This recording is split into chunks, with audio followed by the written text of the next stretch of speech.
ہم یونیورسٹی کے اساتذہ اس بات پر بحث کر رہے تھے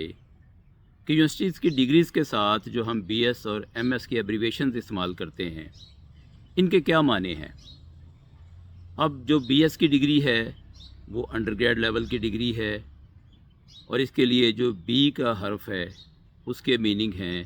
بیچلر۔ ایم ایس کی جو ڈگری ہے یہ پوسٹ گریجویٹ لیول کی ڈگری ہے، اور اس میں جو ایم کا ہے اس سے مراد ماسٹر ہے۔ لیکن اس میں جو الفابیٹ ایس استعمال ہوا ہے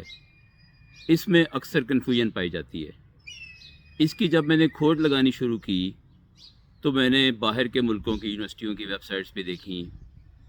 اور پاکستان ہائر ایجوکیشن کمیشن کے جاری کردہ کچھ ڈاکومنٹس بھی دیکھے۔ پاکستان کا جو نیشنل کوالیفیکیشن فریم ورک ہے ایچ ای سی کا وہ بھی دیکھا، ایچ ای سی کی جاری کی ہوئی گریجویٹ اور انڈر گریڈ پالیسیز کو بھی دیکھا، اور جو بات سمجھ میں آئی وہ یہ ہے، اور خاص طور پہ یہ بات جو undergrad education policy H E C کی 2023 ہے اس میں واضح کی گئی ہے کہ اگر ہم بی ایس کے ساتھ ایس کا الفابیٹ استعمال کریں گے تو سائنس کے مضامین کے لیے ہم اس کو سائنس سمجھیں گے، اور آرٹس اور ہیومینٹیز کے مضامین کے لیے اسے ہم اسٹڈیز سمجھیں گے۔ تو گویا آرٹس اور ہیومینٹیز کے مضامین کے لیے بی ایس سے مراد بیچلر آف اسٹڈیز اور ایم ایس سے مراد ماسٹر آف اسٹڈیز ہے۔